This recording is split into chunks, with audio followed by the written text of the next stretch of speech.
Been studying Ole Miss. They're similar to Georgia. They've had some injuries, and their personnel is a little different than when we played them the first time. Their plays are kind of the same. Their players and how their players play is a little different. The usage rate of some of those guys have changed, and so we've tried to make some adjustments relative to what we've seen them do since the last time we played them. Similar to Georgia, it seems like an eternity ago when we played them. But our guys are somewhat familiar, and we've used the last couple of days to try to get reacquainted with what they're doing. We'll have to play with incredible energy. We're not going to be able to turn the ball over at the rate that we did against them the last time. Way too many live ball turnovers. And then relative to the guys that they're playing, we'll have to make some adjustments in what they're doing. Do you feel like you even have to address the road performances with your guys? Is that something you can bring up? Yeah, I think I had it in my brain when we played at Vanderbilt.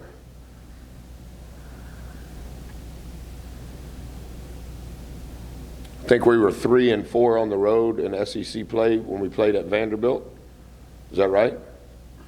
So now we're 3-5. That's incorrect. We've played 7 road games as of right now, right? Mm-hmm. Won the first 2.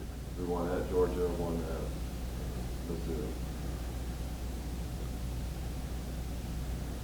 Then we were 2-5 going into the Vanderbilt game. Right. 2-5. 2-5. So we lost at Arkansas, 3 in overtime. We lost at Tennessee 10. That's 4. Yeah, we're 2-5 on the road. What are the other ones? Well, let's see. One at Georgia, one at Mississippi, lost in overtime at Arkansas, lost at LSU, lost at Tennessee, lost at Auburn, lost at Kansas. Yep. So is that, I mean, is that something that you even have to address, or is it something that, hey, that's just? Yeah, I don't know if we've officially addressed it. Okay. I think they're aware. I mean, we talk about it as it's happening, but as far as like a sit-down meeting, road game performance, no, sir.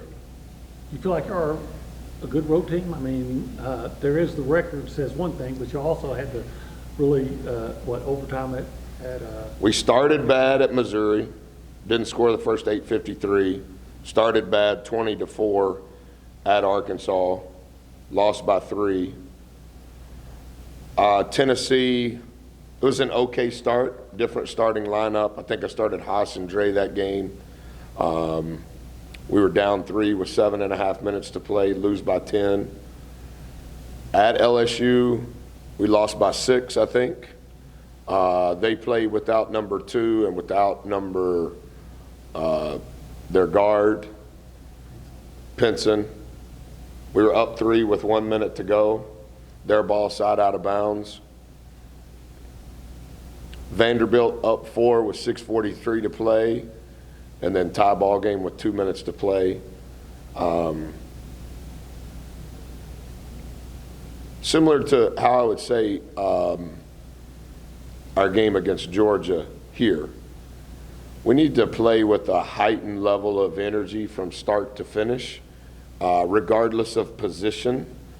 And the one thing, like the 2 Achilles heels of our program, we can't get crushed on the defensive glass, and we can't give them points off live ball turnovers. Those would be the separators, whether we've played at home or on the road. There's some outliers. Against Kentucky, we didn't make a 3. That's an outlier.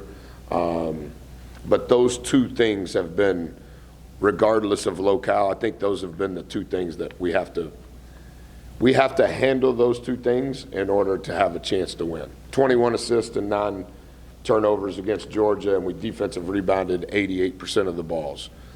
Well, that's outstanding for us. Was it because we're at home? Maybe. Yeah, that helps. But 20 turnovers at Vanderbilt, man, that's so hard to overcome. We force a lot, but we don't need to give them the same number we're taking from them. With, you were talking about having one of the more complete games against Georgia. Is there any indication in practice this week that you will, they have that same 40-minute energy coming in this week? I thought they were good in practice yesterday. I thought we were just okay today. I do believe that they felt the energy on Tuesday. We were off on if we play on Tuesday, we're off on Wednesdays. I did individual workouts with all of them Thursday morning, and then Thursday afternoon we had a good practice. And then this morning we started with the specifics to the film. They were okay at practice, not great. But from an energy standpoint, I do believe that our guys understand. But we've got to make sure they do it. Does it make it, I know you said both teams are a lot different, and it seems like wherever you play, does it make it any easier or harder playing another opponent, twice in one season where they've? Yeah, I think when you get to February, it makes it a little bit easier just because your team is already familiar. The first time you play them, even if they're a mirror opponent, it's still being introduced for the first time. But when you play your mirror opponents the second time, there's familiarity at the start. And now you can kind of talk about, do you remember this? Let me show it to you. Yeah, okay, well, this is how it's changed. Whether that's personnel, whether that's plays. They've made some changes, and I don't know if it's because Coach Davis has made those changes because of the personnel, but at least there's a ground floor that you start from when you're talking about the second time playing them. And, with just a few games left, is this going to kind of show you the growth of this team? I mean, coming off that win on Georgia, the way you guys finish off the season, to you, this kind of going to show you? Yeah, what I told them today on that is there's literally half of the team, or half of the league is within a game and a half of one another. There's 7 teams with 7, 8, or 9 losses. And obviously every team still has 3 games left. 2 of ours are on the road. It's not the same for all of those 7 teams, but a lot will transpire over the next 3 games. And so there's a log jam, obviously, over half of the league is there. And so, yeah, I hope to show growth over the next 10 or 12 days. I know you mentioned going a little bit more positionless against Georgia. Was Yeah. that a matter of what Georgia presented, and how did you like how that shook out? Yeah, I think a little bit of it is matchups for sure. But I think also it's just who gives us the most energy, the most consistent energy, and let's stay with those guys when we find that group that has the most energy, regardless of position.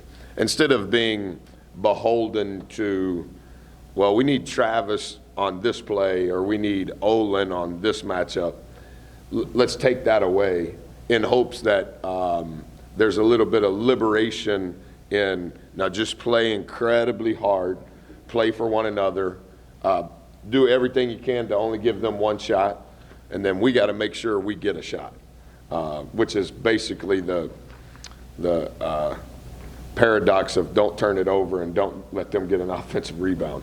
And so that was kind of where the positionless, and for most of my career, that's how I've coached. And so we had to make some adjustments offensively so that everybody knew where everybody would go regardless of who was on the floor.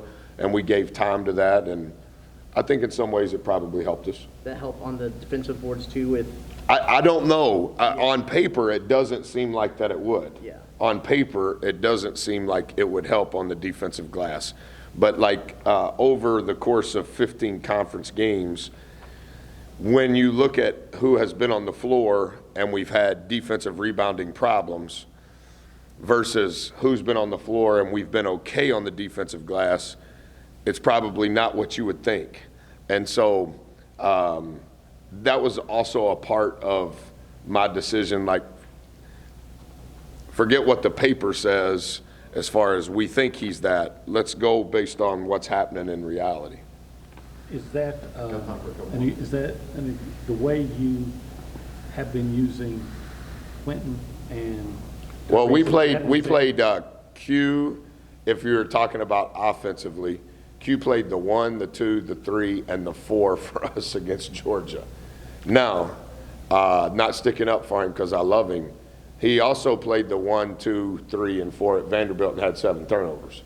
And so maybe he's better in game number 2 of being able to, he's smart. You know, he can, hey, Q, go there, go over here. Now it's your ball. And I think that's, we want the most energy on the floor. We want the most toughness on the floor. We want the most connectedness on the floor. And it's not going to be just 5 guys the whole time, but whoever it is that's on the floor, that's what's required. Can he continue the streak he's on? Man, that would be great. That, you know, happy for him. I think that's the first time it's happened in over 30 years, right?